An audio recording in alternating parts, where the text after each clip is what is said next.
another episode of Creative Writing Advice with me, JJ Barnes. If you don't know me, I'm JJ. I am the author of How to Write a Story, which is out now.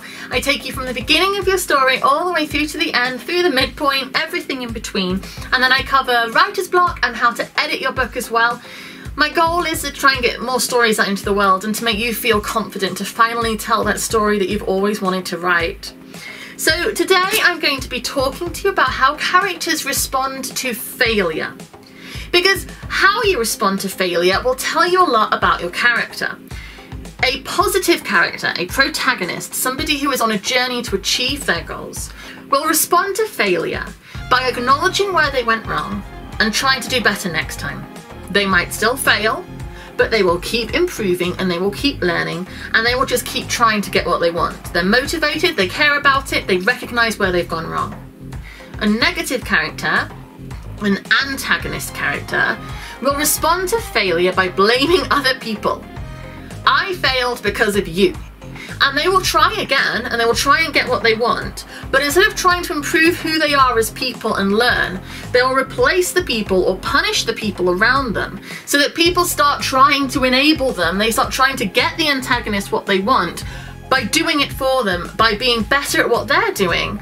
But the antagonist character, the negative character themselves, doesn't have to change or improve themselves as people at all.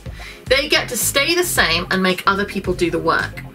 Now, this is a really useful thing to do in your stories because A, failure keeps the conflict alive. If your character, because the whole point of your story is your character wants something, they want to go get it, and I've talked about this before. You set your character on a journey, they want something, they go to get it. If your character could just go and get what they want, your story would be over. What's the point? You need to make it hard, you need to put obstacles in their way, and you need to make it a challenge for them, or the story is just boring and short. So they want something, they're going to get it. That is why you're jumping into their lives right now. That is the point of your story. That's why you're bothering to write it, to see if this character gets something. If they get it too easily, your story is over too quickly and it's boring. So they have to fail. They have to fail and they have to work. And this keeps the story moving. The best characters in fiction are the ones that grow and change. And I've talked before about emotional bruises being part of your character's arc. And you can watch that video, I'll put a link to it. Every time they go wrong, something hurts them emotionally, it changes them. And this is the truth of failure too. Every step they take, a block is made and they fail.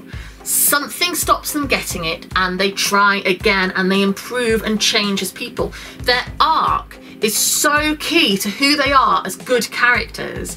How they start your story, what they know, what they can do, what they want is one way. And by the end of your story, that has changed. They've either got it or not, and it's fine either way. Your protagonist does not have to get what they want, even if they improve and change and become the best versions of themselves. They don't have to get what they want, but they have to keep trying.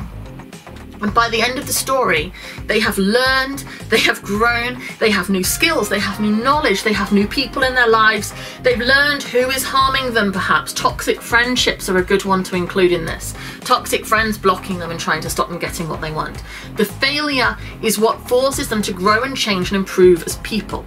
Equally so, the antagonists can get worse and worse and worse, be the characters we love to hate, because the more they get blocked, the more they keep pushing to stop the protagonist, the more they fail because the protagonist has to overcome them as much as they overcome the protagonist. Again, if the antagonist could just get what they want, your story is over too quick. You're constantly trying to put blocks in both of their ways.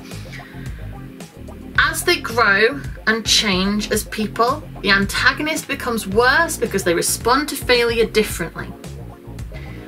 And it is key. It's really important, the failure of your characters and the shaping of who they are going to be and who they are as people.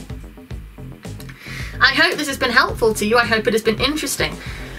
You can subscribe to this channel. I put out a video every Monday, Wednesday and Friday. I'm breaking down a key piece of writing advice, in this case characterization, explaining why it matters, teaching you how to write it into your story and why it works.